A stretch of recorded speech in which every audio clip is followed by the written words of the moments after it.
Okay, well, thanks for coming, everybody. Alexis, you want to kick it off? I absolutely can do that. Hello, everyone. My name is Alexis Brown. I'm the Deputy City Manager for the City of Malibu.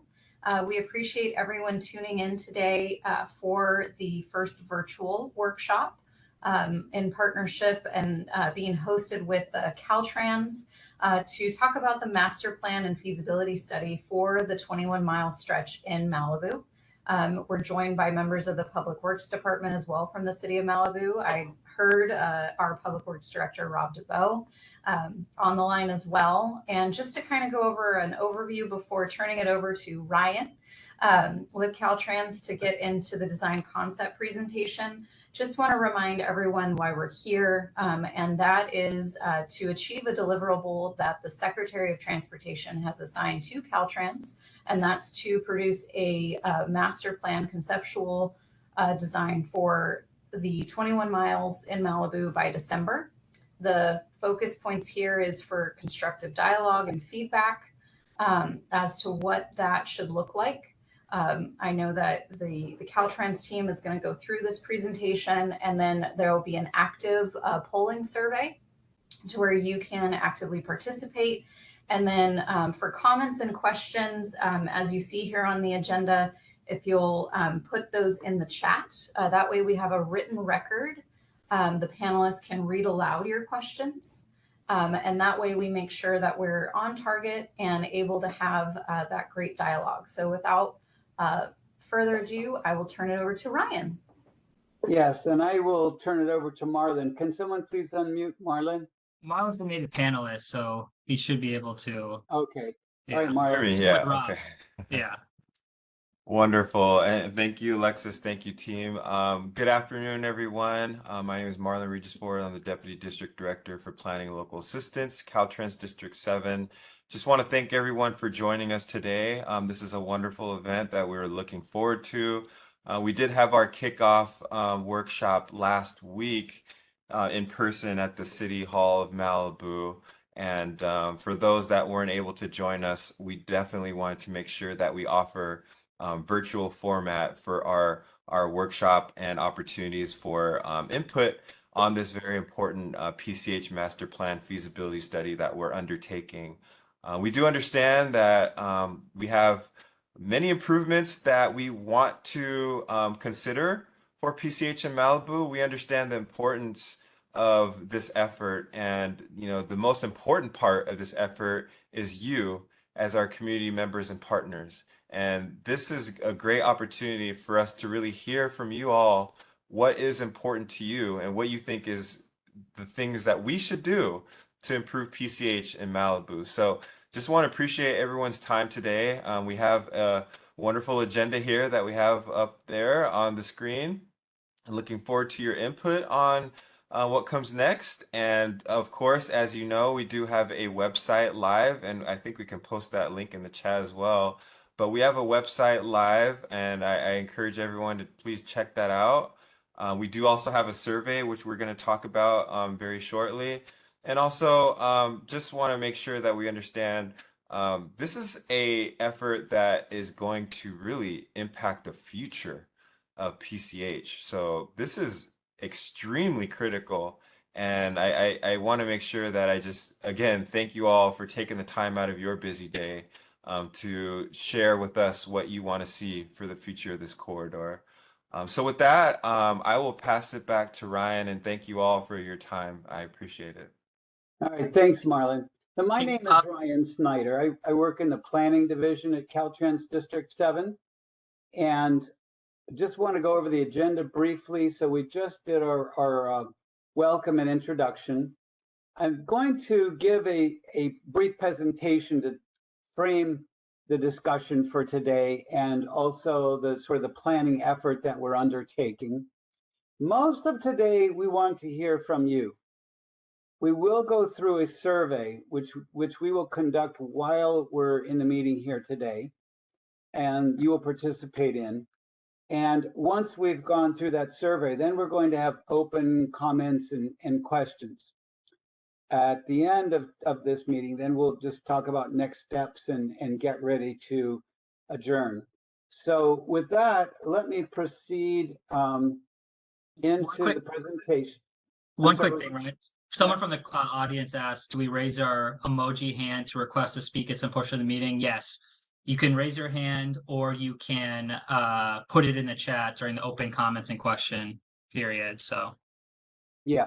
So yeah, and when we get there, and we do want to sort of defer that until we get to comments and questions. But before that, just we can take a couple questions now. Just, I mean, I think we're going to explain everything, but if there are any pressing questions right now, you can ask those, but I think we should be able to explain everything in the presentation. And I don't see any hands. Okay, very good. So let me go ahead and show the presentation.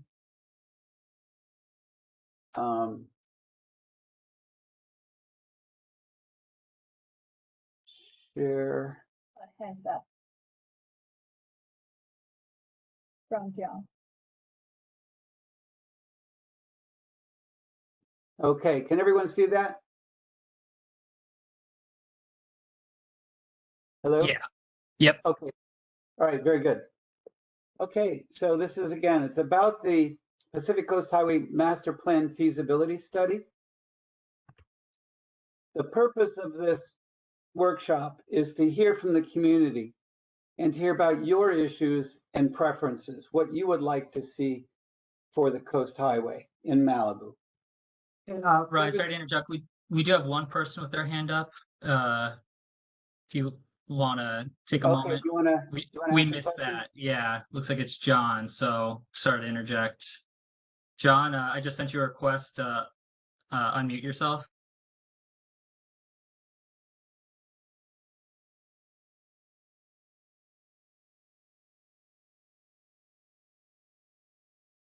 John? John, did you get that request?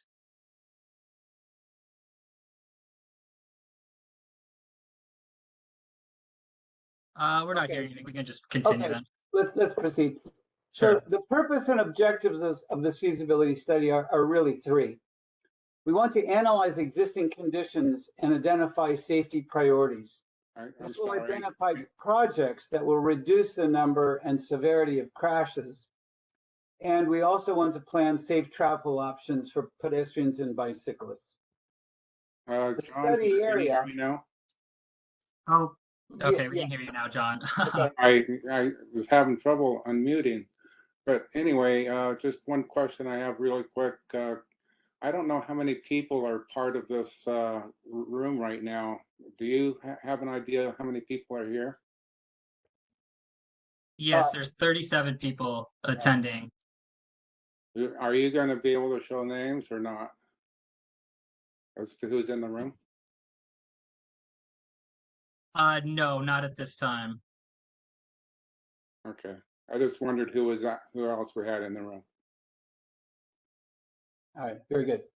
Thank So you. the study area is the 22-mile portion of Pacific Coast Highway just within the city of Malibu for this particular study. Now, outside of this study, and I want to make sure that we understand the context of this study, it's not the only thing that we're working on. We have a director's order from Caltrans headquarters where we are already putting out improvements in the meantime, putting out some signs, some pavement markings, some delineators and speed feedback signs. There is also a State Route 1 climate resiliency and transportation safety plan that is doing a number of things related to climate adaptation, but also it will do the same thing that this study is doing for PCH here outside of the city of Malibu. Simultaneously, there's some rehabilitation with a pavement going on, some bike lanes being put in specifically between Cross Creek and Webb Way, and some improved pedestrian crossings, some signal system improvements, as well as street lights. And there was 2015 study done for the city that identified about 130 or so different improvements that could be made. Some of those spot improvements, again, the same type of things, signage, striping, and different traffic control devices being put out as we speak as well. So those things are all outside of this study. We want to conduct this study primarily with crashes in mind. I mean, safety is really what we're looking at here. And we've identified where crashes have occurred in the last 5 years and which one of those are injuries, which are fatalities.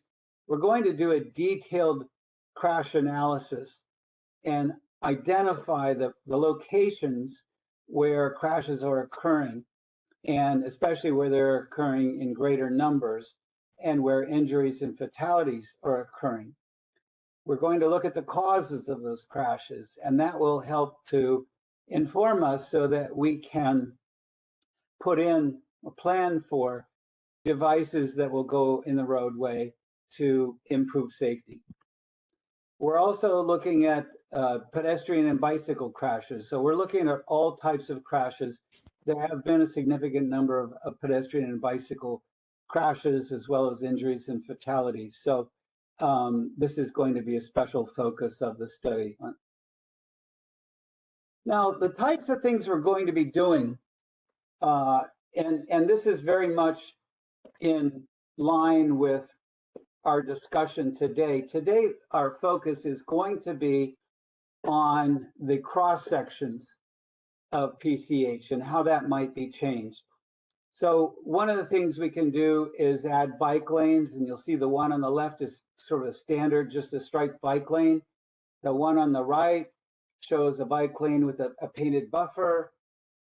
We can also color bike lanes with this green type of coloring. And then we also have what we call protected bike lanes that are physically separated from the roadway. So these are some of the bike lane types we could do. We're looking at the possibility of putting in medians and landscape medians and using medians or median islands to make pedestrian crossings safer. Gateways are another type of treatment that we can investigate. Gateways can be used to signal to the motorist that they are entering a different type of zone from where they've been.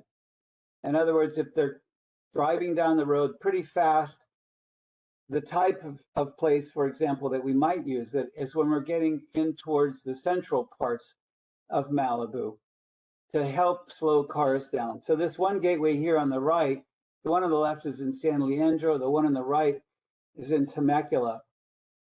I've watched at that location before. So people come in from this highway, which is very fast. It's 45, 50 mile an hour speeds. And as soon as people cross through this gateway, they come into a narrower section of the street. They're into historic Temecula. They immediately slow down. So gateways can be a tool as well that we can use. We will look at a whole range of what we call countermeasures. Again, things that can be done to improve safety. Curb extensions are one of those. Leading pedestrian intervals are something where the walk sign comes on before the light turns green, and that is now standard in California. Pedestrian hybrid beacons are a device that we use to help pedestrians cross the street where there's not a signalized intersection. So these are just a few, but there's a whole larger toolbox that we can apply. And many of these are used at intersections and pedestrian crossings. Roundabouts are another possible tool that we can use. These can replace signalized intersections. The research on these is pretty solid in that they're a lot safer than signalized intersections, and they also have about 30% more capacity for vehicles to get through. So this would be another tool that we might look to use. The steps we will be going through in this study are shown here.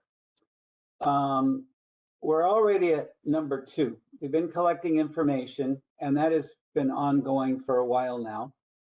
We're doing our engagement now, and the engagement part goes throughout the study. So it says ongoing there.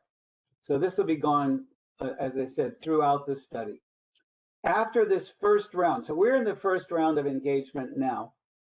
After this first round, we're going to look at the crash data and do some analysis. And from that, what we've heard from the public will help us to bring back to the second round of workshops cross-section concepts that we believe what we heard in today's workshop and the other 2 workshops that the public is interested in and willing to live with as project concepts and plans. We will have the draft and final study done by the end of December. So we're on a pretty tight timeline here. Things will happen relatively quickly. Our community engagement is primarily of 3 types. We had our community charrette in person last week. We're conducting surveys, and that's what we're going to be doing today. We also have an interactive website, which we'll show a link to later on, that provides an opportunity for people to comment at any time on different aspects, and they can fill out the survey at any time on the interactive website as well. So these are the planned public engagements events. Again, last week we had our workshop, our charrette, and then now today's shown July 18th, we've got our first virtual workshop.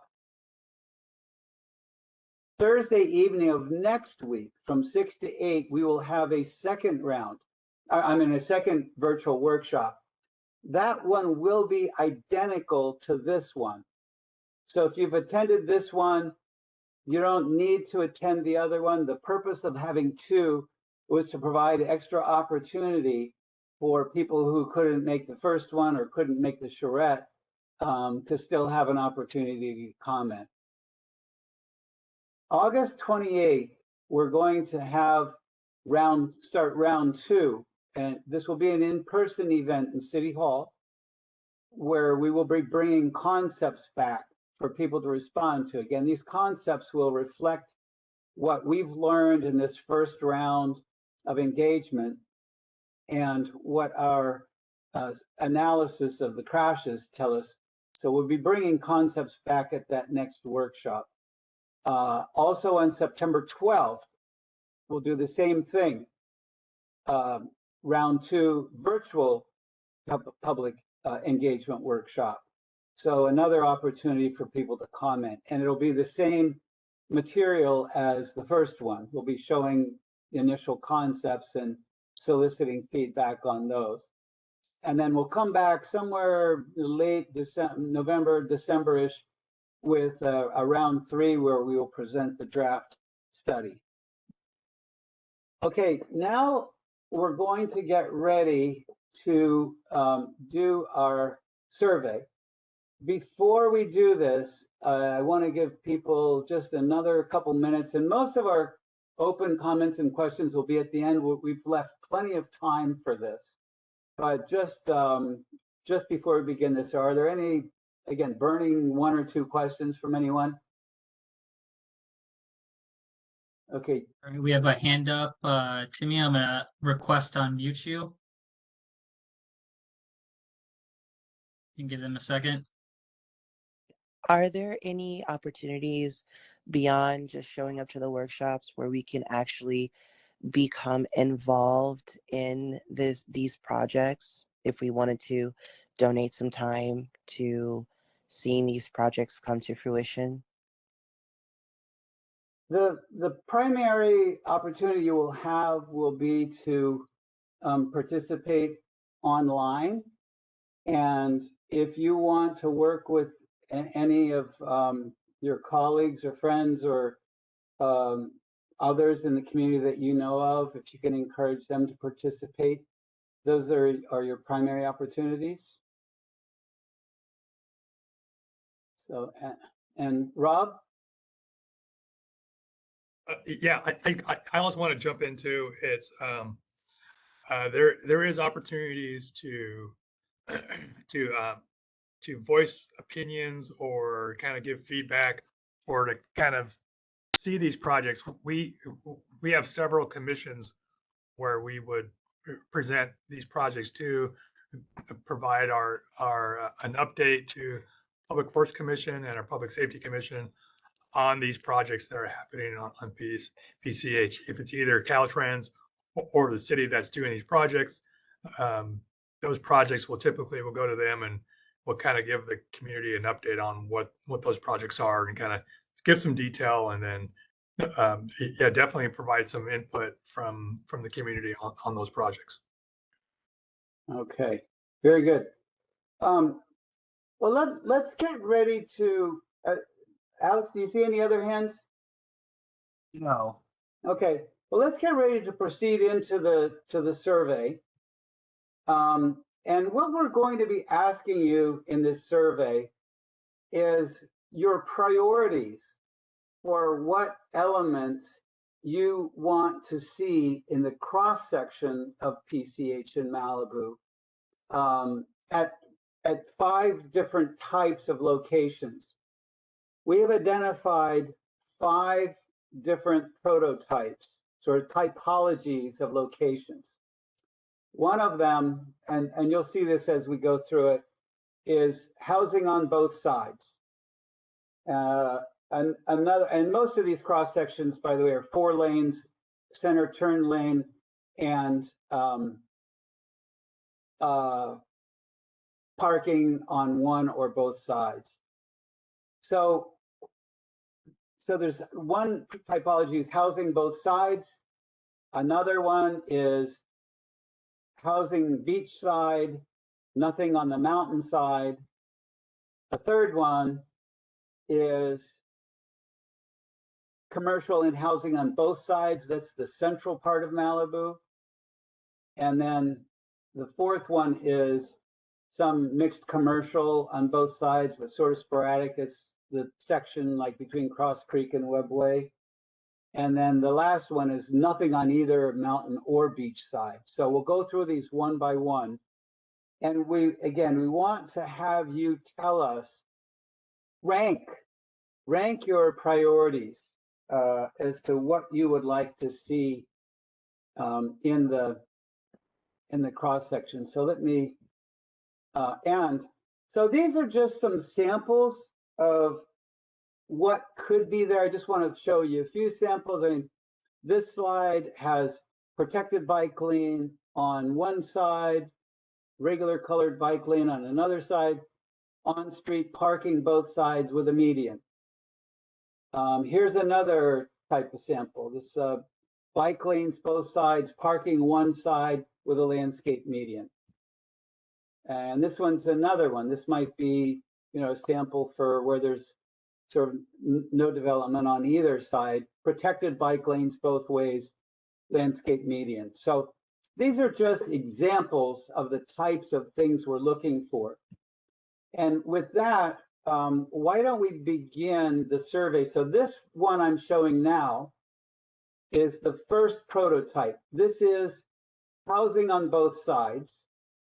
And sort of a typical example of this would be between Las Flores Canyon and Carbon Canyon Road. So we want you to rank, again, all these different elements, 1 through 11, what your preferred elements are. And by the way, we're not going to be able to put everything. There is limited space. After we get this information, we're going to have to come back and, we're undergoing surveying now to determine how much space there is. We're going to have to prioritize what we put in. Again, we won't have space for everything, and we're undoubtedly not going to make everybody happy. because people will disagree on what they would like to see in the cross section. But in this particular cross section, please fill out the survey in a way that, again, you're prioritizing 1 through 11. And before we start that, again, are there any questions on this? Brian, yeah, there is a question. Looks like we have 2, and the survey is already, I already began it. But I will start with the first question. It was from Leslie. I just unmuted you. Unmuting me. My name is Leslie Scott, and I had a question on just the survey. Again, it seems that the corridor is 22 miles long, right? So we have different topography, different land uses throughout those 22 miles. So is the question specific to an intersection or a segment? Because where you would have housing may differ from one end of the corridor to the other. So in relation to this question, I'm finding it difficult to have a clear answer of 22 miles of roadway or a specific intersection. Okay, that's a good question, and it's exactly why we have these 5 typologies. So this first question only relates to this one typology where we have housing on both sides. And then we'll go to the other 4 types of cross sections, commercial both sides, commercial and housing both sides, nothing in either side. So that's exactly why we're doing it that way. Is that clear? No, it's not, because again, if I understand the typologies, right? That you're presenting us with different typologies. One will have housing on both sides, one will have housing on the mountainside, so forth. But what I'm getting at is to make that determination of where the typology goes changes, because the geography and the topography changes throughout the 22 miles. Say if you're from Santa Monica heading to Ventura, there are areas that are very dense, and then there are areas that are more, park-like. So are you saying that we're voting on this typology for all 22 miles, or just the western half, or just the eastern half?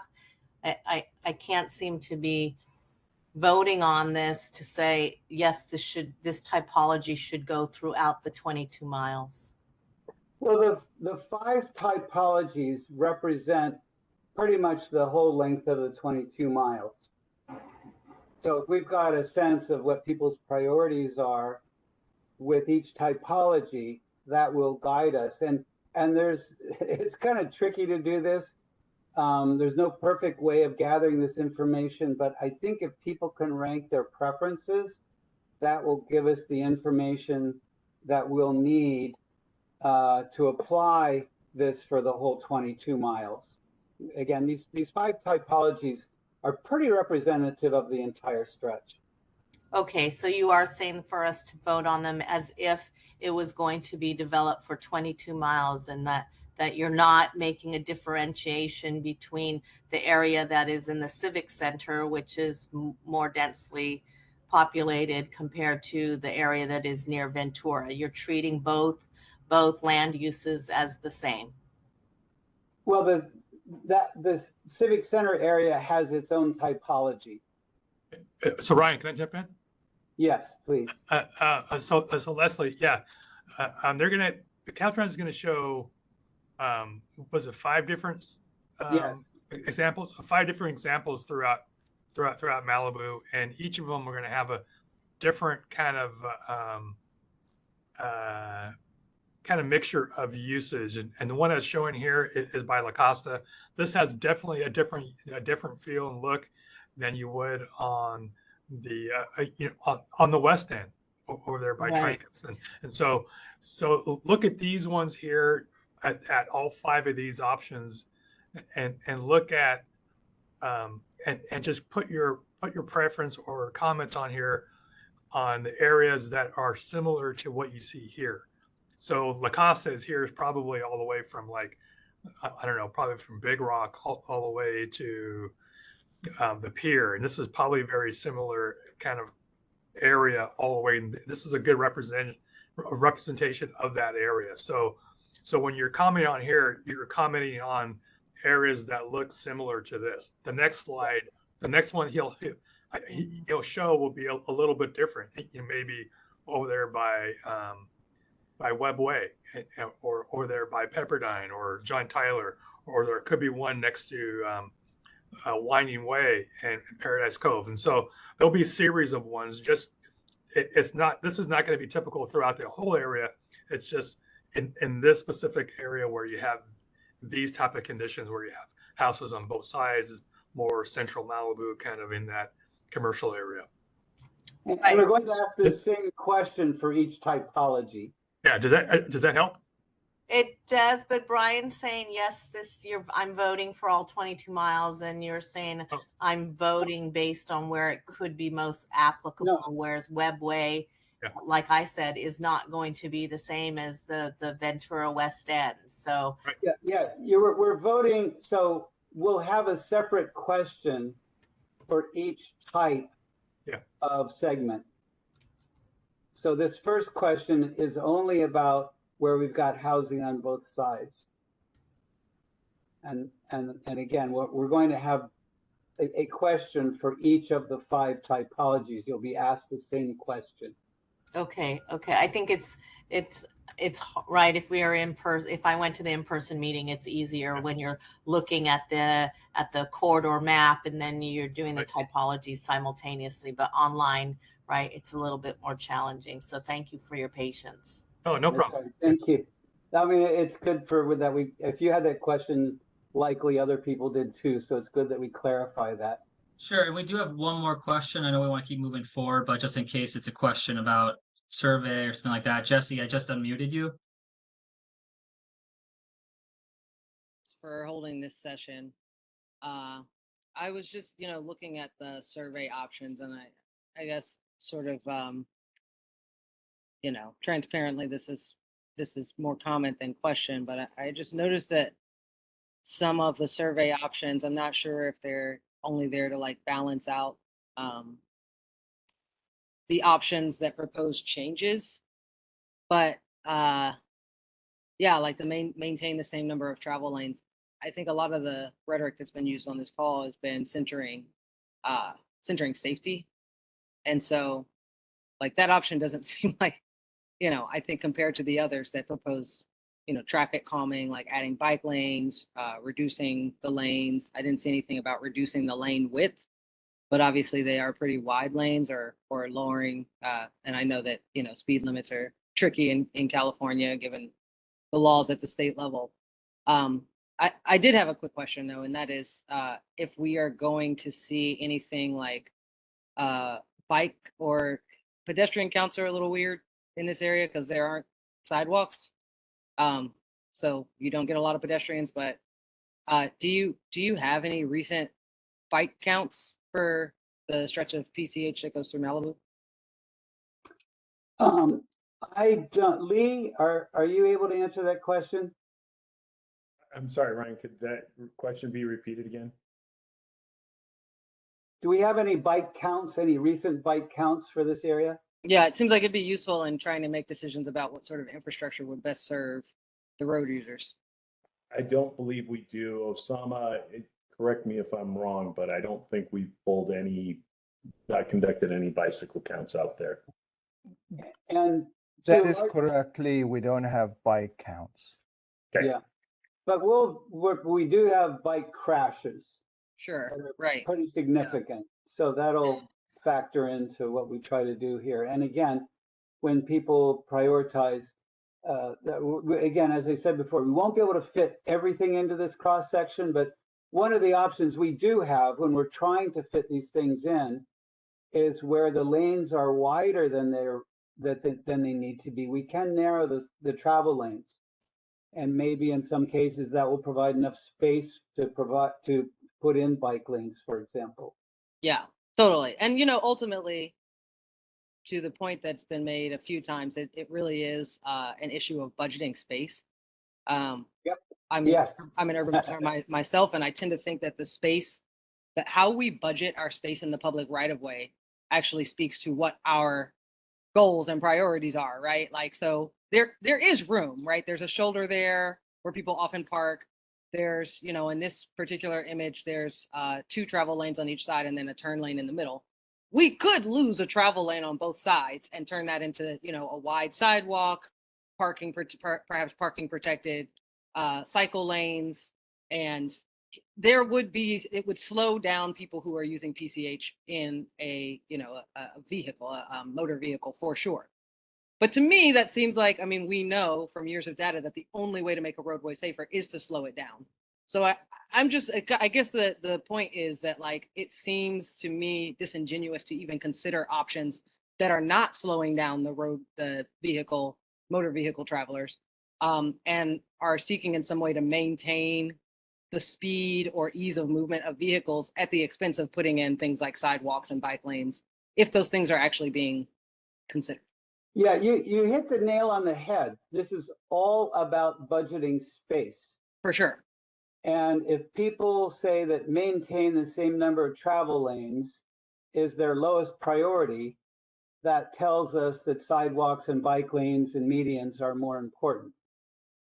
Right. The so concern would be if the results of this survey, right, are that a lot of people say, no, maintain it as it is. I want to be able to go fast. Then we have competing goals. And I would like to think that we would, you know, as a planning organization or people who care about safety or say that we care about safety, that we would still prioritize the installation of safety for other road users. Because of course, right now there's absolutely nothing. I mean, there's maybe a couple of crosswalks at the traffic lights, but I don't know that there are any mid-block crossings along PCH. And of course, we have pedestrians trying to cross the street all the time at their own peril. So why don't we save some of this for the open comment period? But as you're filling out your survey, fill it out exactly with your priorities. And, you know, again, we're not going to be able to make everybody happy. We're going to do our best. We want to see what priorities are of, you know, the greatest number of people. And and that should be reflected in the survey. It should be. It's just that most people who use PCH are using it in a car, so they are going to prioritize the speed of their own movement. I use it as a cyclist, and so I can only vote once. But you know. Yeah. Okay. Well, you're probably I'll go on mute now. I just wanted to say, you know, yeah, if we're prioritizing safety, then that has to be clear in the decisions that we make, regardless of what we're driving. Yeah. So just make sure that when you fill out your survey, that you're prioritizing the items you feel are most important. And we're not going to fit everything in. So of course, exactly. That's why we want to understand what people's priorities are. And was there one more hand up, and we can, I think, proceed then? Yes, there's one more person raise their hand. Let me unmute them. Email, you're unmuted. Yes, thank you. I'm also a cyclist, and I just wanted to say, obviously, where my vote is going to go. But my question is, with these items that we're prioritizing, is there a way to add, I don't know, some kind of note? Because with a bike lane, there are certain bike lanes that are absolutely useless and some that are very, very beneficial. So I just wanted to know, with the way that we're voting, is there a way to add actual comments and feedback? Yes, and not so much in this first part of the survey, but we'll get that in the comment period. And then certainly when we come back second round, we're going to, you know, if bike lanes seem to rise to the top for a lot of people, we will talk about different types of bike lanes and, you know, which are preferred. So, okay, I think, why don't we proceed? And these first two questions are going to be very, very similar. Why don't I give you 4 minutes for each one? And we'll do these different typologies. And then again, after that, we're going to open up for questions and answers. So yeah, I'm going to move on to the second question. People have already filled out the first one? They filled out, yeah, it's been open for about 10 minutes. So we're going to close voting on that. And just a reminder, you can access the survey on the website as well. Okay, so this second segment is parking and housing on the beach side and no housing on the mountain side. And, you know, a lot of this is Topanga Canyon to Las Flores Canyon. So we'll do 4 minutes.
Okay, 1 more minute.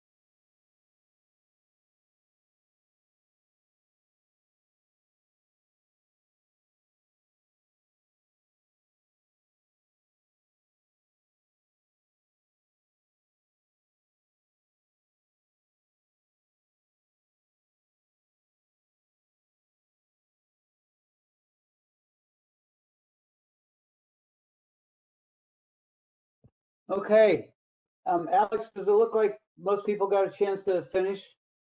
Yeah, we're a little shorter than the first round, about by 5 votes, but we can keep moving forward. Okay, so I'll give it another 30 seconds, maybe? Yeah, we can do that. And again, just a reminder, you can always access the survey on the website. We're going to be keeping it up until the second round of workshops beginning in late August. Okay, all right. So Ryan and Alex, there is a question in the Q&A in the survey. Okay. Hold a second. Let's just finish this first.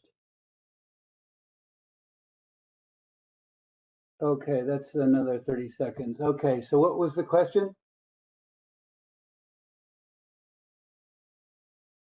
As an example, I would not want to see sidewalk, a pedestrian, and any part of PCH. The survey requires that I make one of these choice. May I leave some of the options unchosen? I'm sorry, I missed part of that. So they were asking about sidewalks? I think about renting from 1 to 11. May them leave some of them unchosen. Okay, yeah, you can leave some unchosen if you want, and those will drop to low priority. Okay, ready to go now to the next question. Okay, I'm gonna close it in. Chris, I see your hand is up, but to keep it moving, we can we'll Well, we can entertain a question. It might be relevant to the. do you want to do it now? Okay. Okay. All Is right, it Chris, I relevant? just unmuted you. And also I'm going to launch the type 3 Public Safety Commission, Chris Frost. The questions aren't on my screen. The map is, or excuse me, the overhead is, but the questions are not. you You're not should seeing the survey? you Yeah, should exactly. see a little. Hey Chris, this is Alex. You should see a little window that says Slido. It's like a poll window that pops up. But again, if you're having issues, just access it through the website. Some people who are accessing on a mobile, I know, have trouble finding it.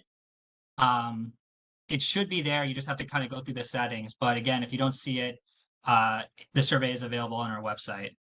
You know, the first overhead, they came up and the Slido was right there, no problem.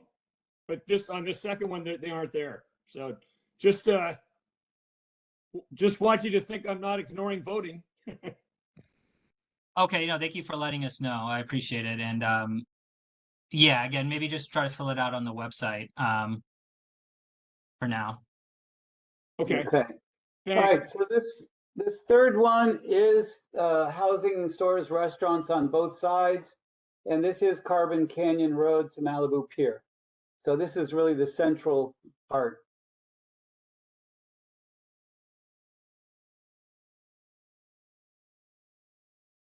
I'll give people 4.5 minutes, since that's about what the last one took.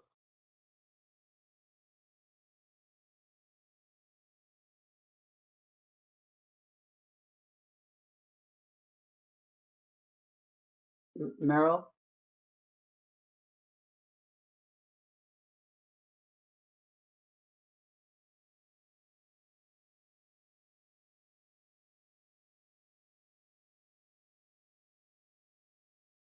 Alex, we've got a couple hands up. Is it related to this question? If it's, yeah, I mean, if it's related to this particular location in question, we can take it. It's more of a couple of Yeah, general let's save points. let's save that for open comments then. Okay, I'm on the East Coast involved in 2 other meetings right now, so I'm trying to pay attention to this. Yeah, well, So we'll save general comments for later. This is specific to this All right, part of the survey. And if I have to drop off, I'll write them down and send them in. Yeah, that'd be great. And you can always fill things out on the website.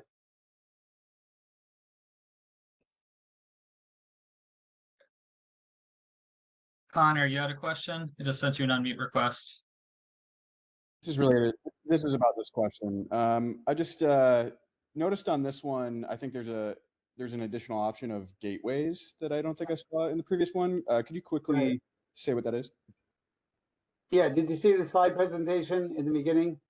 I did. I might have missed specifically the gateways part. Yeah, but it's just a quick verbal description might remind me. It's just kind of a gateway that can be put as you're entering the area to help notify motorists that they're entering a different sort of zone and maybe to behave differently as a motorist.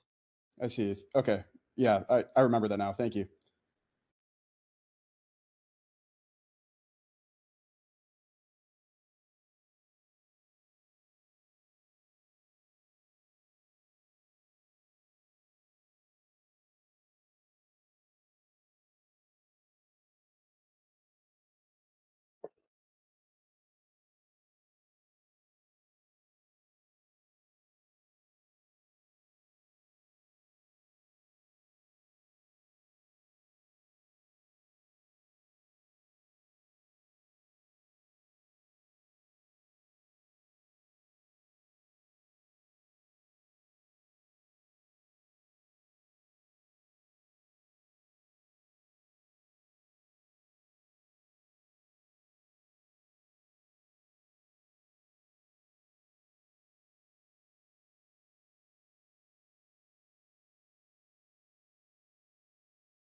Okay, another minute.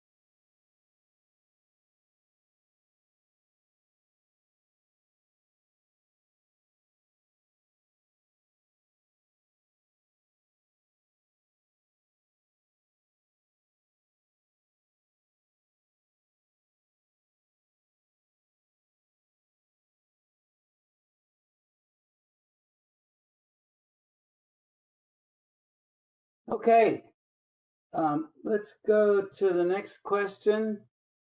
I'm going to close that one.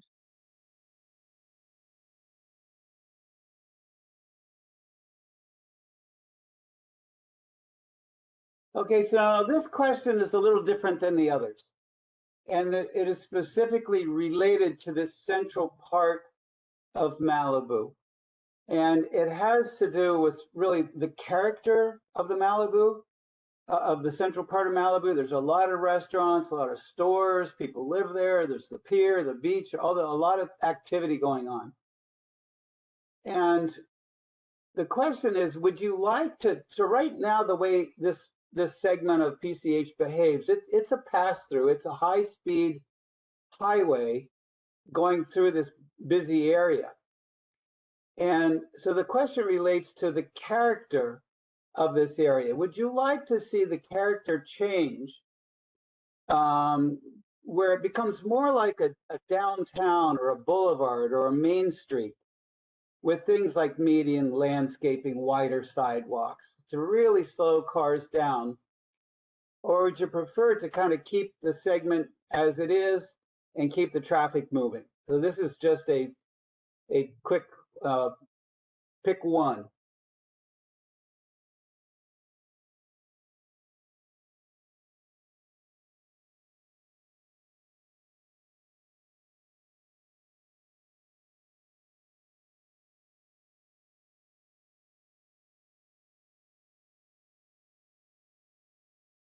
And this probably don't need a lot of time for this one. We're getting a lot of votes in already, Alex.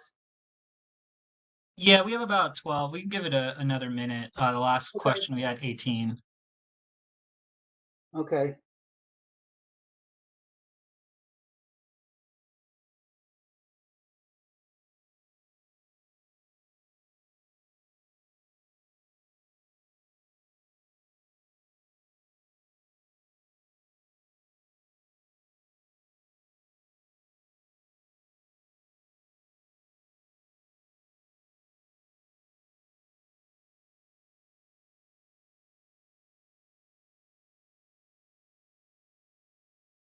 Okay, I'll go ahead and close it now.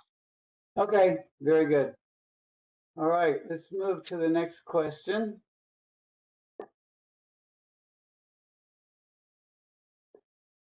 Okay, so this next typology is 4 lanes with median, mixed commercial on both sides. So this is really Cross Creek Place to Webb Way. So what are your preferences here?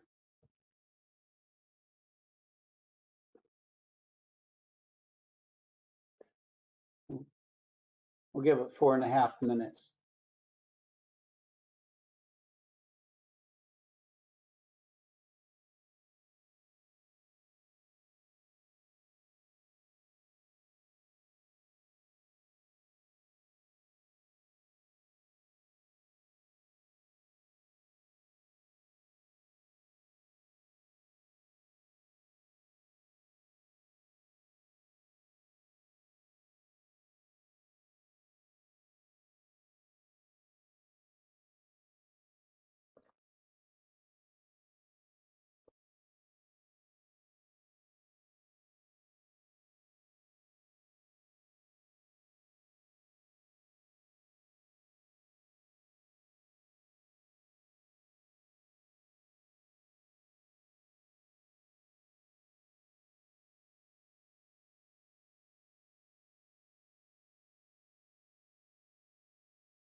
Okay, another minute.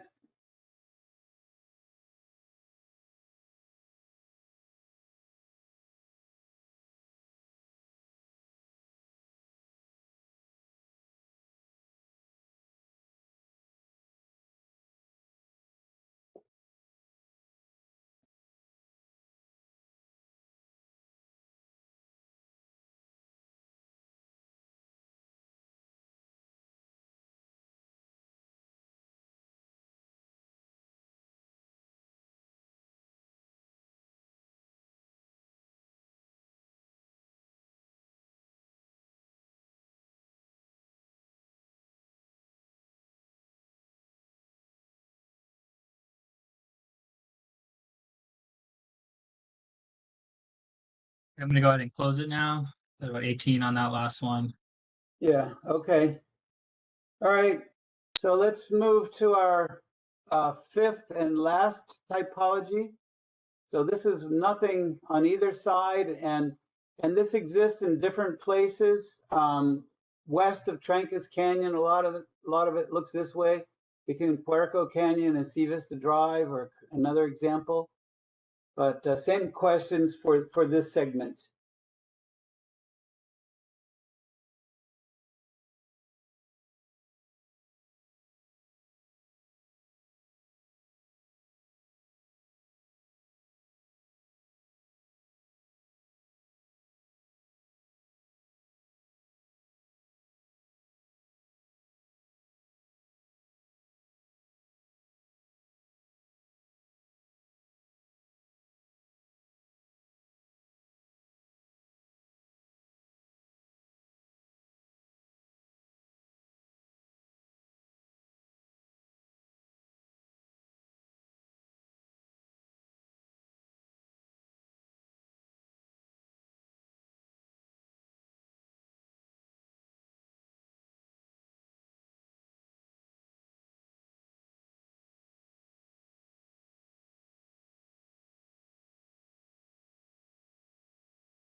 Go for about another minute.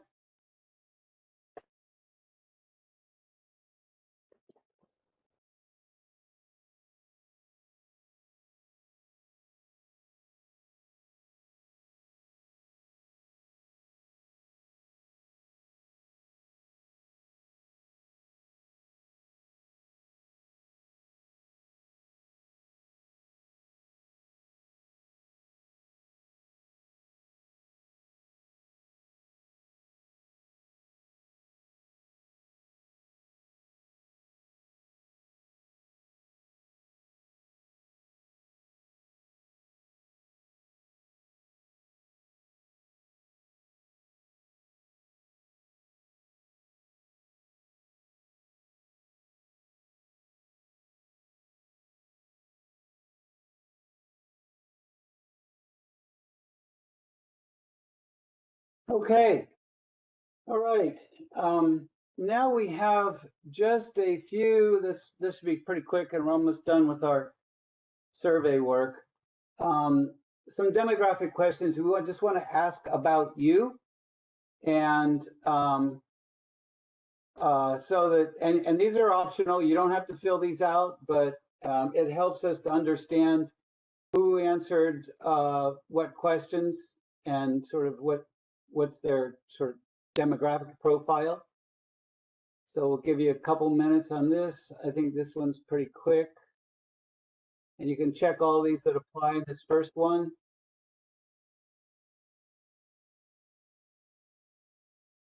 Okay, Alex, I think we can move to the next one, your affiliation. Yeah, it should, people should be able to have access all 8 of the demographic Oh, questions. they have all 8 access at Yeah. once. Oh, okay. Okay. Yeah. Mhm. Oh, I see. Yeah, you scroll down. Yep. Okay.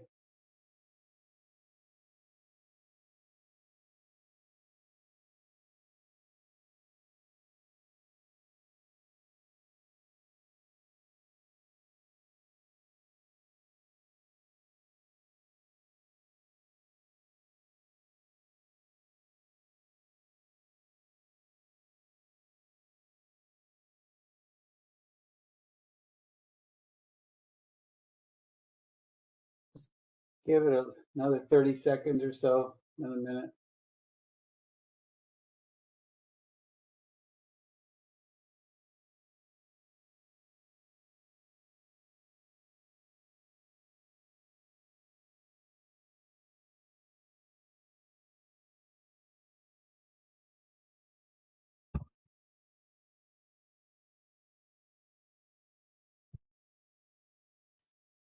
Look like most people have finished this one. No, so votes are still trickling in. We can give it another. Okay. Yeah. All right. I'll let you tell me when Yeah. you think most people have finished. We've been getting about 18 for each question. Right now we're about 10. Okay.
Okay, we can give it another minute. We're about 15 each one.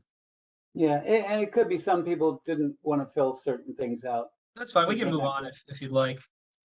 Okay, we'll just give it another 30 seconds. Sure.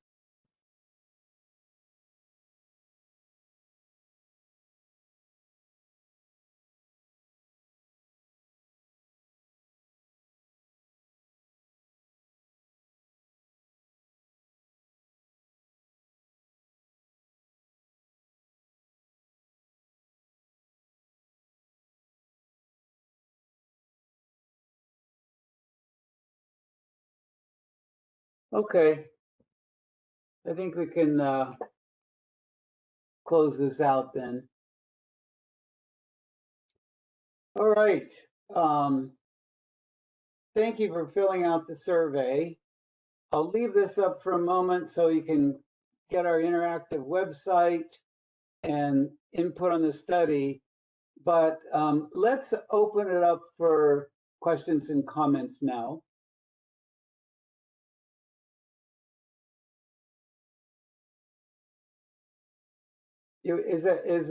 Chris raised his hand earlier, the one from the East Coast? So We is he have a Michael question from Michael Schneider. I'll Yeah. unmute him. Okay. Michael, go ahead. I just had a few comments. I didn't have a question. Is this the right time? Yeah. Okay. So this is Michael Schneider. I run Streets for All. We're very engaged on PCH and care a lot about improving the safety on PCH. I wanted to make a few comments. I think we should, there's sort of two constituencies along PCH. It's people not from Malibu trying to access Malibu, mostly the beach. And then, of course, it's Malibu residents, and the street needs to be safe for both of them. As far as the public access, I think we need to define it as not just access for people in cars, but access for people in all modes of transportation. There's a huge lack of public transportation options along PCH.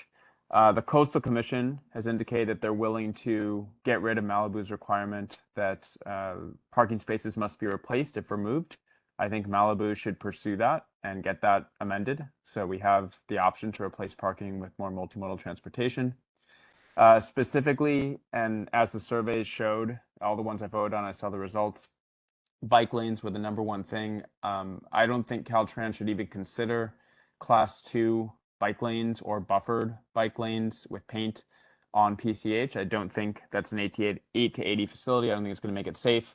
I think only Class 1 or Class 4 facilities should be considered, protected with either a concrete curb or metal bollards, but not K71 plastic bollards.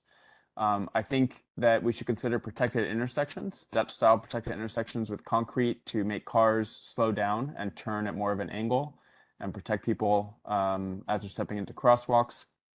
I think we need more crosswalks, mid-block crosswalks, and sometimes the blocks are incredibly long. It's not even a block, but we should have more crosswalks with pedestrian refuge islands so pedestrians don't have to walk so far to cross the street. That's why people are quote-unquote jaywalking, even though jaywalking is no longer a thing in California. I think we need sidewalks on the entire stretch, at least on one side of the street, ideally on both. People should not be walking in the same plane as cars. Lastly, I think that Caltrans should consider whatever traffic lanes remain should be narrowed. Caltrans for years has had 12-foot lanes as its minimum. 11-foot lanes are a lot safer and slow down traffic. 10-foot would be even better where possible. And speed tables. I think any crosswalk should be raised crosswalks, which also act as speed tables. So those are my comments. Thank you. Great. Thanks, Michael. Okay, we also had a question from Meryl again. I'll unmute them. All right, good. Can you hear me? Yes. All right, good. So a lot of what you all are working on are bigger vision, longer runway items, but in between now and when this is going to get attention in December or the synthesis is going to go on till then, I'd like to address, as I have over the past 25 years, some other safety stuff that needs to be done and is very simple. It's low-hanging fruit stuff to do in trying to make the highway safer between now and more significant improvements are made.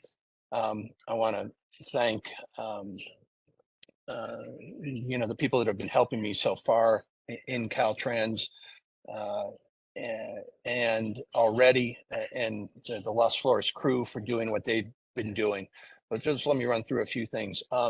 Yeah, I've worked very hard over the last few years on trying to make sure the shoulders are clean and wide, swept, brush cut back to or beyond the shoulder. And also Caltrans has graded off the asphalt along Zuma and across from Moon Shadows specifically, so that the parking platform becomes widened and then the people park further to the right, and then there's more room for the bicyclists. So I again request that in the interim, anywhere along PCH that gets parked, that the asphalt edge is graded flush with the adjacent surface to encourage people to park further to the right. And cut brush back. I cut some brush back just the other day to the south of Winding Way on the land side because the brush was coming out. That's a perfect place right there for people to park. And so we need to optimize the areas we do have that are available to park so that people can park there. Wherever we cut brush back to, it also provides an extra fire break if a fire does break out or prevent it from jumping into the brush. Across from Winding Way, southbound, that shoulder, there's some areas of that asphalt which are just over 6 feet, and then there's a gulch. So Caltrans in the past, Rudy at Los Forest has helped me and filled that gulch in with dirt and material to make the surface flush to encourage cars to park to the right. But again, it's been eroded over the last year's rain, and right now across from Winding Way is parked solid during busy days. People parking right out to the fog line, leaving no room for people to exit the vehicles, walk, or bicyclists. I have pictures which I've sent in of people peering out of their cars to see if they can see the oncoming traffic, and that's a right bending turn right there. So if we can work on widening that shoulder and grading it flush, that'd be great. Also, somebody who just spoke about sidewalks, I want to mention that the shoulder just to the south northbound of Zumarez used to be covered in ice plants. And years ago, when we put the bike lane in by Zuma, I was talking to Carrie Bowen from Caltrans in the parking lot. And I said, listen, Carrie, I see kids walking in the shoulder, and the distance between the fog line and the curb there is about 16 inches. And they'd be walking in the shoulder into traffic, cars speed to make the light with sun over their shoulders. And I'm just so thankful that nobody got killed there. And Carrie had Caltrans clear that out. And in subsequent years, Rudy and Caltrans has been great with Chrysalis's help in keeping that shoulder clear so that people can get out of PCH and walk, even though it's on the dirt, providing a safe haven instead of walking straight into traffic. If you ever go by there, just look at how narrow the distance is between the fog line and the curb, and you'll see there's no place for a person. Also down by another sort of simple fix, it seems to me, is down by, and I can't remember whether it's Pescador or Piedra. One of those parks was put in the old days when the demands were much less, and has ample flat area for some easy grading to encourage people to park there. I was told one time by the entity that manages those that because of when it was permitted, they couldn't do any more parking area. And so what happens then is we push parking onto PCH. So Matador gets filled, and they've done some good jobs restricting parking on the land side there. But wherever that I can't, and whether it's Pescador or Piedra, wherever it has a bigger area that could be graded to accommodate more parking, we could maybe shift some of the Matador crowd and get some of the cars off PCH, because I think there needs to be an overall mentality that we're in this for safety. The Coastal Commission and certain groups want access, and sometimes that access doesn't have a safety component. And I want access too, but I do think there's a blend of safety and access. So wherever we can try to do things to improve things now for safety and access, particularly cutting the brush back along the shoulders, because one branch protruding out, if a car parks there, then the car's on the fog line. So every bicycle has to go into the number 2 lane. Now, I'm not going to say who, but somebody has a pair of clippers in their trunk, and when he sees a branch, he stops and cuts it to alleviate a simple problem faster than I can write an email. And I appreciate all the work that Rudy and his crew at Los Forest do, and that Chrysalis does in clearing the shoulders. So that's about it. But I think there's some things in the interim as we work through this that we need to do to try to make the highway safer now. And also surface repairs. Used to that when we were doing the tar crack filling, there was a residual bulge wherever the crack was patched, which doesn't seem significant to a car or truck tire, but it's very significant to a high pressure bicycle tire if there's a peloton of 20 people going 25 miles an hour. So Rudy explained that there's a new crack sealer device that they have. There's one that he can get shared access for, and some of the patching lately has been much better than the old days. So I think repair and maintenance of surface, it needs to have the consideration that it isn't just for cars, and it's for bicycles. And there was a girl killed in 2012, right by Puerto Canyon. Her tire went into a crack and she fell and got killed by a bus. It took me 60 days to get that crack filled with tar. So I continually request that any surface imperfections be repaired as soon as possible, because they may not seem significant to vehicles, but they're very significant to bicycles. So that's it for now. I'll put that down and continue my request. And thank you very much, everybody in this process. Thank you, Rob, also at the city, for doing what you do. Thanks, Merrill. You're welcome. Okay, other comments? Yeah, we have another question from Kenneth. I'll go ahead and unmute you. And just a reminder, people can also put questions in the chat.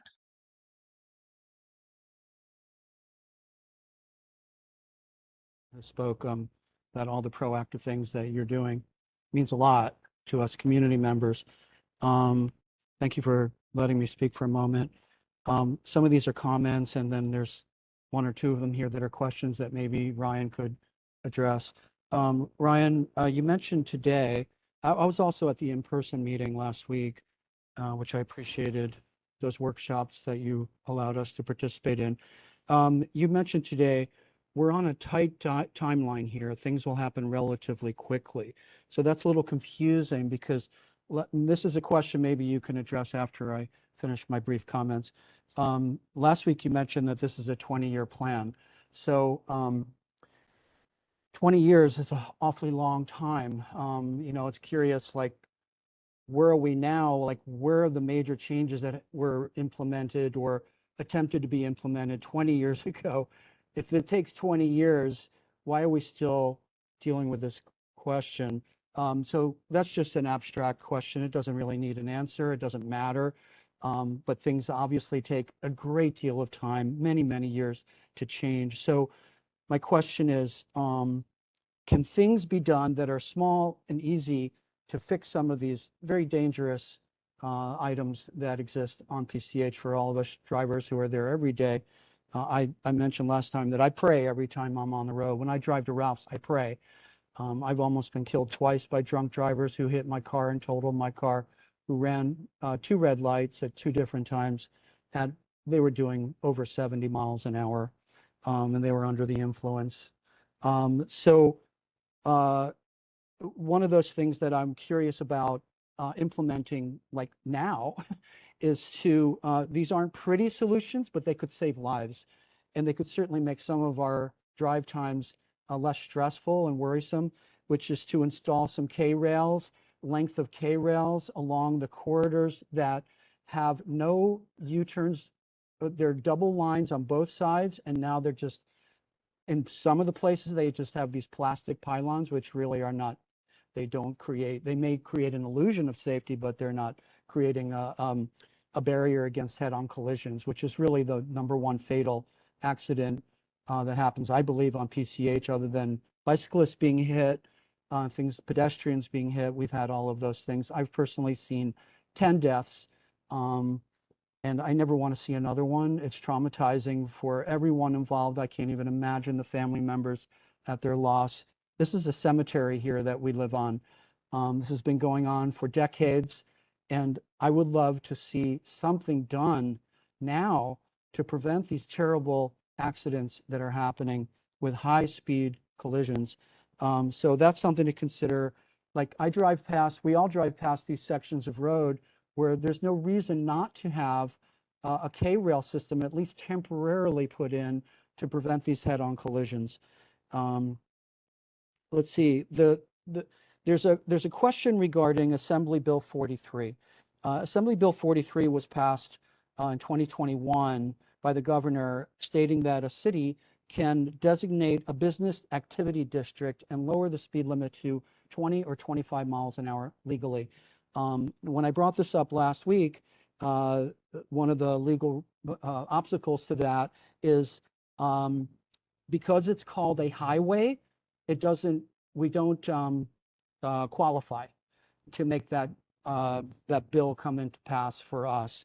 So the question is, could you put on your survey, or to consider with Caltrans or whatever it might take, to change those sections to Pacific Coast Boulevard, thereby legally allowing us to partake in Assembly Bill 43 and lower the speed limit there legally. Otherwise, we have our hands tied and we can't lower the speed limit. So that's what I understand. I may be wrong on some of those, but that's what was explained to me last week by some of your Caltrans pros. The median strips that we're talking about, whether if they're things like just grass and flowers and a curb, that can work for most cars. But where I live, which is overlooking this what's called Dead Man's Curve, where the 4 Pepperdine students were killed, just below where my residence is. It's between Las Flores and Copper Canyon, and there's so many fatal accidents here. Pedestrians killed crossing the street, bicyclists killed, like the one that the last gentleman just mentioned was right down here on my corner, and head-on collisions, and then the Pepperdine girls, of course, all tragedies, all heartbreaking, and all potentially preventable with speed cameras, at least to lower the speed here. I understand it's extremely difficult to get permissions to even install the speed cameras. There's a lot of obstacles to doing that. I think there's been 1 or 2 corridors potentially approved for a couple of speed cameras. I can't understand why it's so hard when lives are being lost. I would imagine ideally that there's a speed camera on both sides of PCH going both directions every quarter of a mile. People that drive PCH at these super high speeds, and people are going by my house over 100 miles an hour every night. They just scream by here in motorcycles and cars. If there were a speed light here and in many other places along PCH, maybe all of those 22 miles, I think that punishment of getting a serious traffic ticket could hopefully have a serious positive effect. And hey, if I'm speeding, I'll take it. But I drive 40 miles an hour in the 45-mile-per-hour zones, and like I mentioned last week, people give me the finger when they pass by sometimes, or they'll pass me on the right shoulder, or they'll pass me on the median strip because they don't appreciate the fact that I'm doing under the speed limit when they want to do 70 or 80. So it's such a dangerous road. I guess my last comment might be I appreciate and respect all the cyclists. I used to be a racer myself.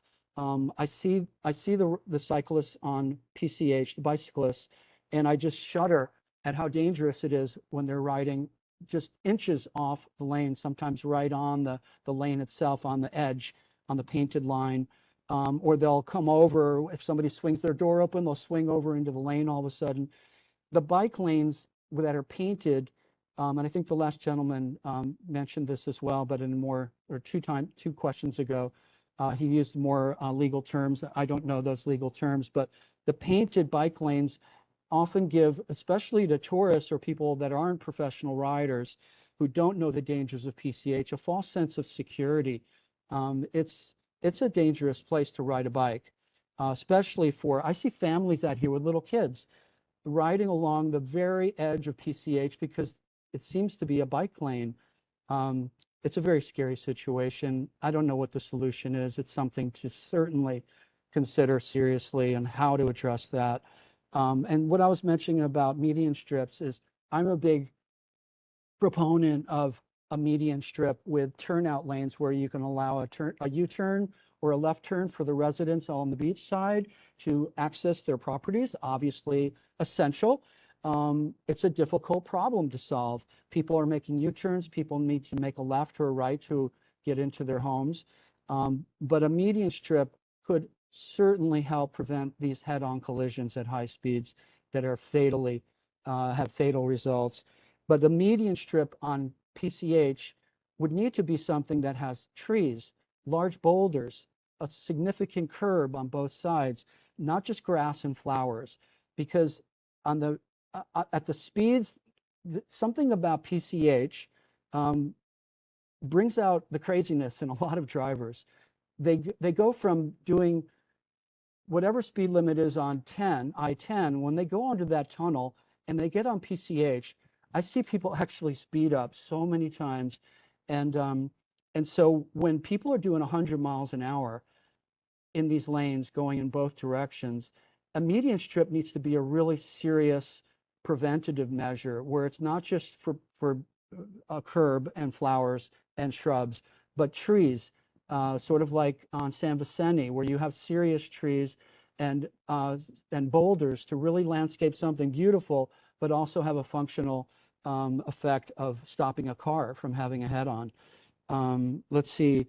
The other thing is crosswalks in the middle of the road certainly sound great, but I think they need a light. I personally was walking with someone, and we crossed the crosswalk at the Las Flores club here, and it seemed safe because it's a crosswalk. But what often happens is the near lane to the edge of the road that the pedestrians are crossing will stop, but the inside lane doesn't see the pedestrian through the car.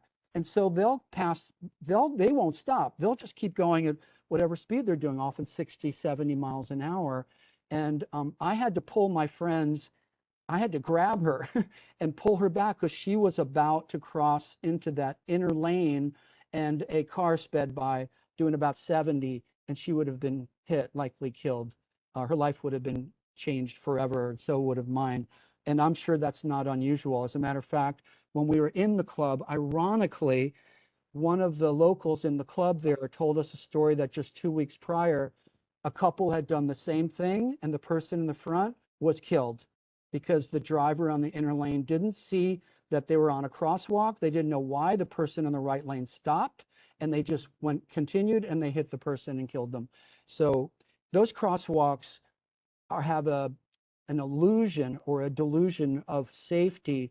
And there was even crosswalk guards there at that time. They don't do them. They're not there anymore, that I don't think. But they didn't even warn any of us. And so it's a little bit, I think it requires a light if you're going to do crosswalks. It's great to have them, but in a way they're more dangerous because they provide an illusion of safety. Something to think about.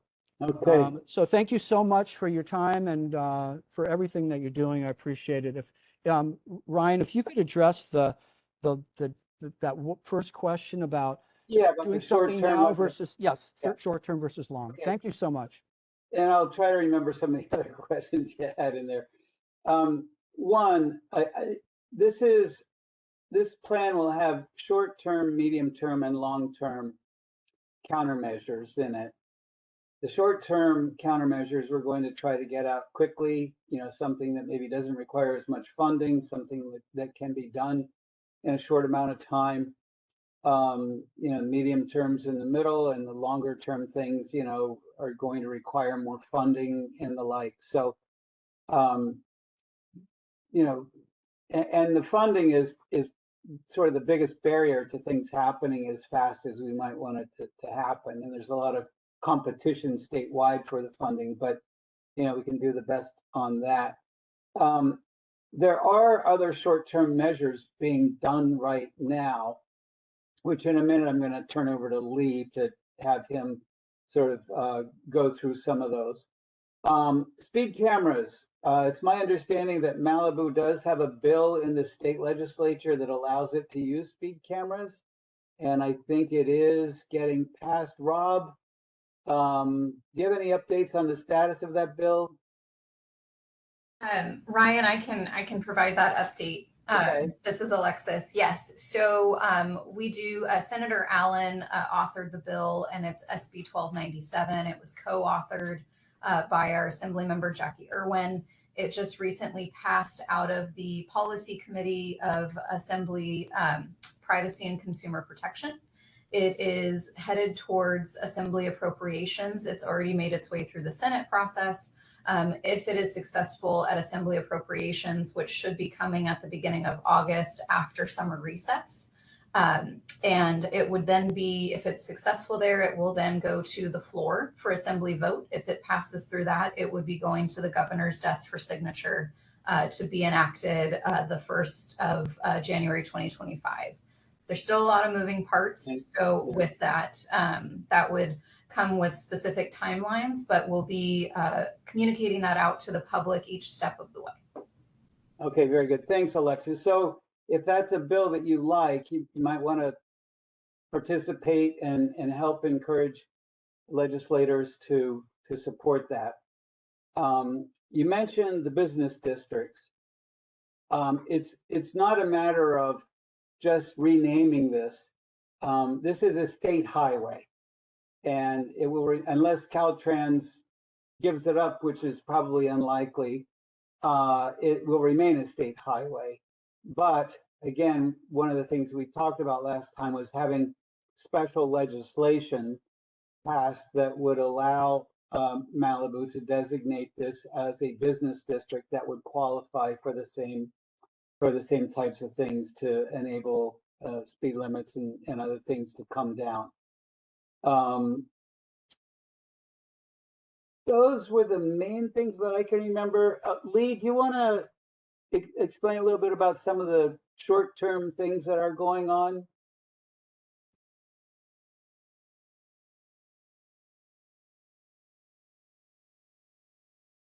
I think Or we might have. Osama, if Lee is not available? Yeah, I think Lee might. Oh no, Lee is still here. Lee, can you hear us? Yes. I can hear you. Lee? I was seeing if Lee can. Osama, can you field that since Lee is not available? Sure. Do you hear me? Yes. Yes. Yeah. The short term, we have a director's order, and we're working basically on it right now. It's in construction to add some safety enhancement along PCH. So we did optical speed bars, we did some striping and signing, speed feedback signs, and basically we came up with this enhancement together with the city of Malibu. So that's for the director's order contract that's right there right now in construction. Now, regarding some of the comments from Mr. Merrill May and Mr. Kenneth Merman, I listened to it. All of them are great comments, but I can summarize them in two aspects. The maintenance part, we constantly work with our maintenance folks on clearing brushes, filling holes, doing away with the pavement, any imperfections in the pavement. So that's an ongoing effort with our Caltrans maintenance division. As far as the issues that was brought up regarding the crosswalks and how they are late, all this are into our agenda of items that we continuously work with the cities. We have continuous meetings with the city of Malibu, Rob. As a matter of fact, we just had one this morning to continue to provide additional improvements. So there are a lot of parties and involved from the Caltrans side and also from the city of Malibu to make things out there safer. Now, I also listened from some of the comments that about the bikes. We are aware about the bike lanes and about the some of the decisions we have to make with by providing bike lanes, but also we have to be very conscious about the safety of the bikers out there. So that's why mainly we have this community outreach, because we wanted to hear from the residents and the folks that use PCH. As Ryan mentioned, it's basically for speed management. The city have requested the use of speed cameras, and we've also worked with CHP and the Sheriff Department, the Lost Hill Station, on providing more enforcement out there, and because that's also a big part of making it safer out there. These are some of the comments that I heard, and we're addressing them as we go on. We understand there are short-term basically enhancements that we've been providing, and everything else that cannot be accommodated right away. That's what Ryan has alluded to when he said we're doing this feasibility study. is basically to see if some of these needs are met by future funding and getting them programmed and put in future projects. So these are my comments. All right, Thank you. thanks, Osama. And I just wanted to make a couple comments. One thing we observed in the first workshop we did, there was a lot of agreement on some issues. There was definitely some agreement, some disagreement on some issues. But one thing that pretty much everybody agreed on was the need to slow traffic down. That speed is a real problem, and so we'll definitely look at that when we're preparing this plan. Other comment I wanted to make is we've got a real challenge. I mean, the medians seem to be pretty popular, and landscaping is also something people seem to like. One of the challenges we have is emergency vehicle access. I have been out there and I do use the beaches and I hike out that way and the like. And I have on a number of occasions been stuck in a bumper to bumper traffic when there's a crash and an emergency vehicle is trying to get through. And they do depend quite a bit on those center turn lanes. So one thing to think about is if we do put medians in, they will slow cars down, and they will probably need fewer emergency vehicle calls as a result. But it is a challenge to get emergency vehicles through if we have the medians. So just one of the things we're taking into account when we prepare this plan. So do we have other questions or comments? We do. One person's had their hand up for a while is Jan. Just unmuted you. Give me a moment. I just wanted to say thank you to everyone who's working hard to make PCH safer. It's a road that I've lived in Los Angeles for 35 years, Santa Monica resident. My godmother lived in Malibu, so I was on PCH quite a bit as a kid and as I grew up. Now I ride a bike there, I work along there, so sometimes I drive. I just wanted to say that I think this is a really, really important thing. This is a very dangerous road. There's not a lot of alternatives for a lot of people who use it, and I just think we can do better. I'm about to become a father. I think about my kid having to be on this road as a pedestrian, as a beachgoer, as a cyclist, how they'll interact with this road. It's going to be a part of their life. It scares me. I think we all know the numbers are pretty outrageous about how many people are killed and gruesomely injured on this road on a regular basis. And I think that's just data. We all know that these numbers just become numbers. And I think about the anecdotes I have of people whose lives have been changed on this road. And I don't want to get into that too much, but I just want to say that without getting too emotional, this is really important. And I really hope that we take these things seriously, and the work that's done here, it really means something. It's really important. So I hope that the folks who have the power in this meeting to make things change for the better, to be safer, these are important things, and I really appreciate all your hard work. So that's it. Thanks, Jan. Osama, did you have your hand up? No, I basically was going to address something, but I think you did address it, Ryan. Thank you. Do we have anybody else with a question or comment? We have a couple other hands up still, Ryan. I'll go with Chris Frost. I think he was next. Just unmuted you. Is Chris the one who was calling from the East Coast? No, I was never on the East Coast. Oh, okay. Ryan, I'm the one that talked to you about triathlons at one time. Okay, yeah, I remember you. Public safety. Listen, I've lived on PCH for 61 years. I know I don't look that old, thank you, but I have lost friends out here. Bicycles, cars, and pedestrians, all three. The grand whammy. I was also a first responder for 25 years. So the importance of making sure they can get east to west and west to east, like you brought up, and I'm glad you did, is paramount. And you're right. Less accidents, if we slow the highway down, less accidents with a median. But it's not just accidents they deal with. They deal with heart attacks, they deal with medical, and then you also have evacuations out of here. And, you know, we kind of all know what happened the last time we had an evacuation. So, you know, there's a lot to look at as far as that center lane.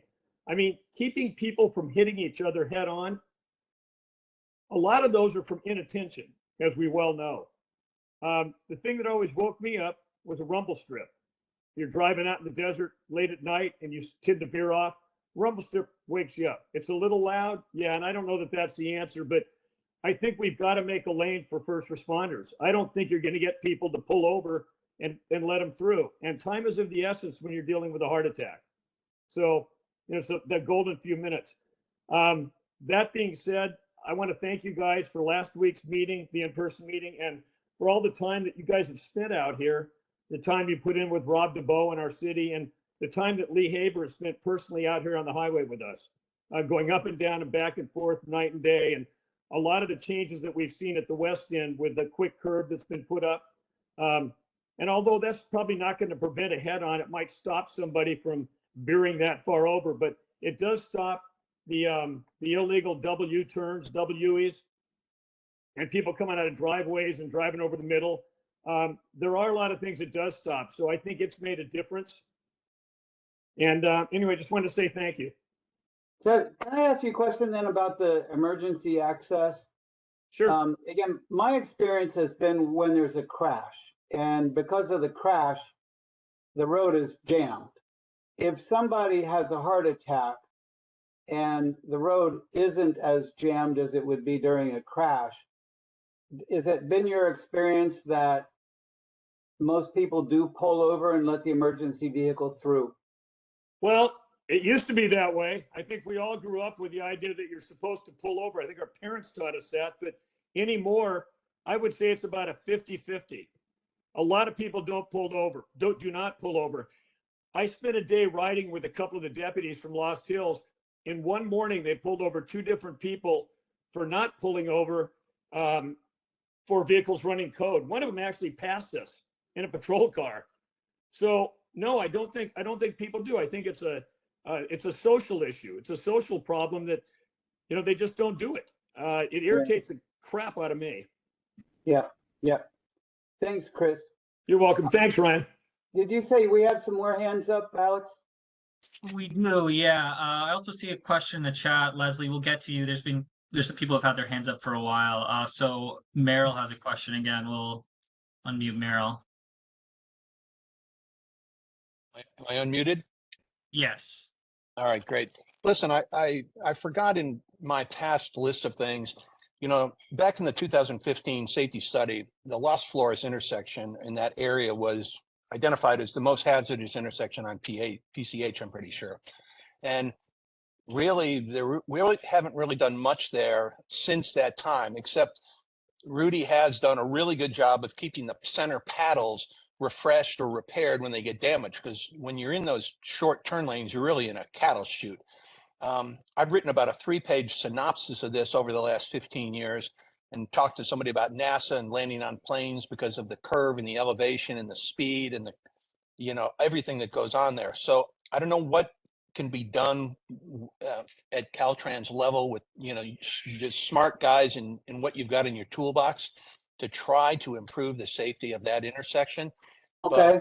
But it's really, you know, it should be at the top of your list, and I'm Okay. sure it is, but I just want to reiterate that again. Then also, you know, since the Guernsey to Trancas and Corral construction jobs have gone on, you know, whenever I see the center pylons damaged or K-rails in the wrong place or signs or chevrons, I request those. But I didn't know if when those people have those jobs, if there's anybody that's responsible for maintaining a safe environment in that construction zone. If something gets damaged, you know, when those center pylons get knocked out in the curves down by Guernsey, if somebody is responsible for getting them up, because if somebody goes through that corner, they're going right head on to somebody. So I don't know in the short term who oversees that, but I think that should be looked at. You know, also presence is a key thing, and we appreciate the CHP. I was talking to somebody the other day, and somebody 85 went by us, and he left my conversation and went after them. So we appreciate him. Mr. Molina and Mr. Haber, I sure do appreciate all the special attention you're giving our community, and it's not just us. It's you know, you probably got emails from me regarding the Zuma underpass, which is still closed, and I understand there's some action on that. But when that's backed up, or when it's not operational, and there's that short turn pocket northbound into the Zuma lot, there was a couple days where the traffic backed up solid to Zumarez. And this will continue on hot days when people want to go to the beach. So knowingly being aware that this is going to happen, and it's important to keep that underpass open is what I'm trying to beg for the safety of everybody coming to the beach, first responders, and then people commuting up and down the highway. I mean, when I voice things, I'm not just voicing it for myself and cyclists and residents and visitors. You know, there's people that jump the 101 and use it from Camarillo down Canaan, down Malibu Canyon as the 101 bypass. So it's advantageous to everybody to try to get serious problems like that, the Zuma underpass, back in operation. So again, thank you very much to everybody that's involved in this. Appreciate it.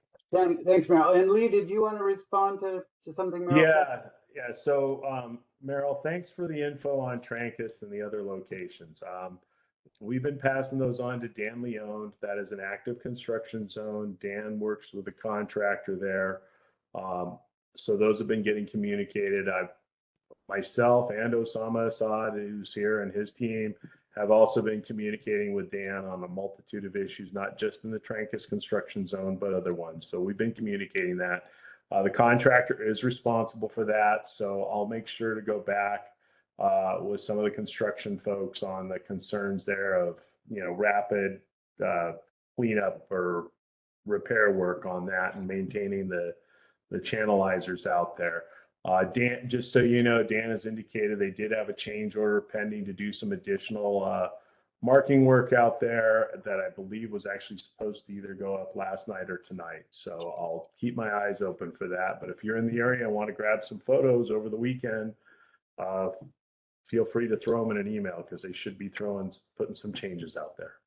Okay, thanks, Lee. And by way of introduction, Lee is head of traffic safety here at District 7, and Osama works with him. So thanks, Lee. Okay, other hands or chat questions? Yeah, we have another question from KP. They also have a question in the chat about when will the minutes for this meeting be posted? KP, I just unmuted you. I just appreciate everyone that's been talking here. I think just to get down to the logistics of where all of this feedback will be logged and how we can continuously reference it as we go through this process. So can you just give us some more information on where we'll find the minutes for this meeting, the next meeting, the public meeting, and how that will be accessible? Those will be written up in the plan. Will we'll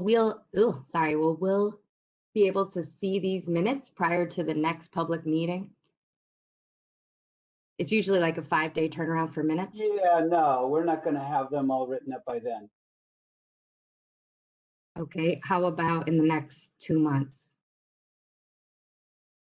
We'd have to talk to our staff about that. And we're also going to have some internal discussions about exactly how we present these. I mean, there are people who maybe made comments who don't necessarily want to be called out in public record. So we'll probably, list the comments somewhere. And, we haven't had an internal discussion about that very topic yet. We really recently just got started with this planning effort. So that's something we haven't gotten to yet. But so I don't have a good answer for your question as to if they would be ready by that time. But my guess is probably not. We will have before the next round, we will have aggregated the comments that we've seen, and those will be available. So we'll sort of have so people will be able to see the overall results and generally what people saw, but they may not see a specific comment that a particular person made. Okay, I just want to make For sure. example, I mean, a like lot the of people survey have. responses, we'll post those so that people can see that information, that type of thing. Okay, I just out of respect for everyone here that's made some really tremendous comments and have really explained, some specifics. I would love to see those in, on record. Okay, very good. Well, we will keep a record and we'll make a record. And like I said, they will be at least by the August round. They'll be at least aggregated, and I'm not sure exactly when we'll be able to have every single comment recorded. Okay. We have 2 questions in the chat. One was a direct question from Leslie Scott. It was, which or how many treatments or countermeasures were complete from the 2015 to 2017 PCH study? Are some of those countermeasures being considered for the 2024 PCH study? I can answer the second question.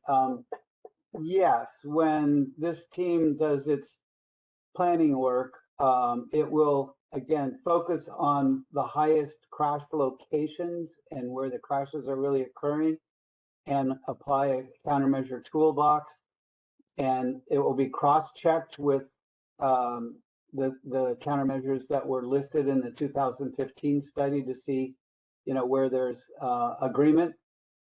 As far as what has already been implemented from that plan, Rob, do you have a good answer for that?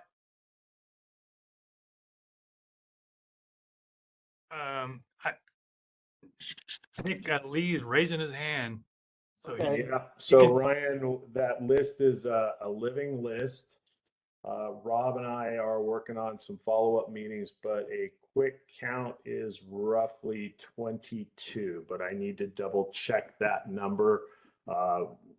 Osama Assad and his team have ownership of that list now, and we are working through it. We're going to go through it deeper with Malibu, with Rob, and so we'll have a better answer over time. But just so everyone knows, that list has been provided to Ryan and Marlon here, the whole team working on this master plan feasibility study. We are working with Ryan and the rest of the group there, as well as with Rob, to get as many of those items implemented where we can and move ahead. And our road safety audits identified additional items, and we're working to get those implemented in other methods as well. So we're moving ahead on multiple fronts. Thanks, Lee. Did you say there's another question, Alex? Yeah, this is a comment from Lisa Garrett. It was, the traffic lights in the central city area at Cross Creek and Webway are extremely long with green lights on PCH. These extended traffic green lights cause backups in the surrounding area. For cross streets, do you mean? Let me read this again. Again, verbatim, this is the traffic lights in the central city area at Cross Creek and Webway are extremely long with green lights on PCH. These extended traffic green lights cause backups in the surrounding areas. So I'm assuming this would be on cross streets or intersecting streets then. All right. Yeah. Okay, thank you. Yeah. Lisa Garrett again, are these extended lights part of a traffic strategy or something to be reconsidered? Okay. I can go. Sama? I can go. Go ahead, Rob. You go ahead, Rob, first. You want me to go? Yeah, go ahead. Okay. The city is currently upgrading all the traffic signals from Topanga all the way to John Tyler. They're going to be a new dynamic traffic control system that will synchronize all the traffic signals together and have a better operation of those signal timings that will be able to adapt with actual traffic that's out in the street. The signals will be connected to Caltrans's central traffic operations center, where they can be monitored and adjusted if needed.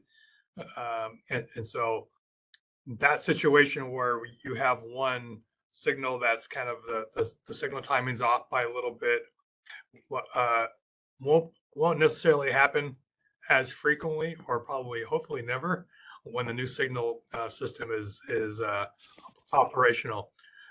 We're currently in construction. If you're out here over on Webway and PCH, you'll see the contractor's site out there. He's got a bunch of equipment and material out there.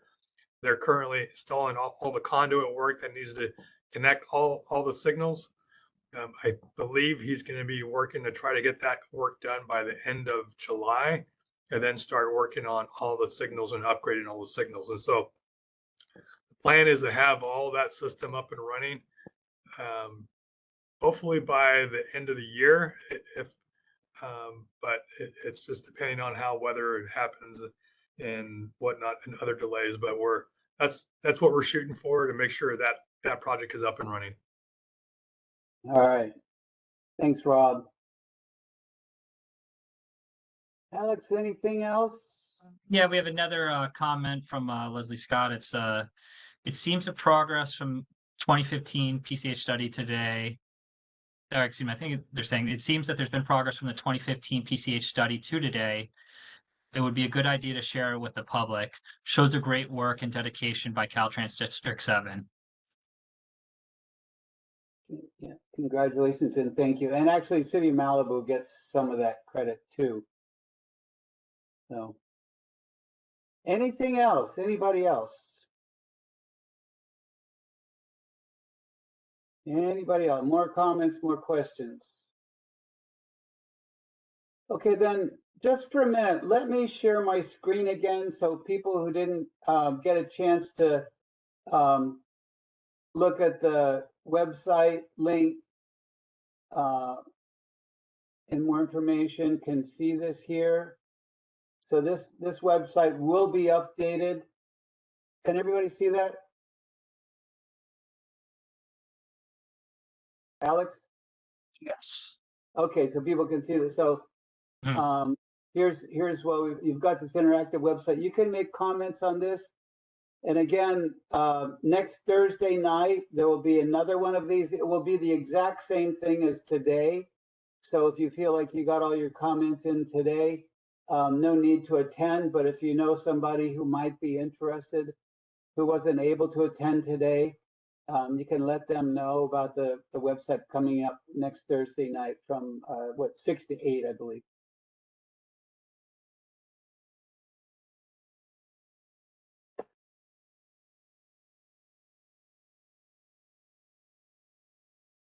Okay. Are any other comments or questions before we close out?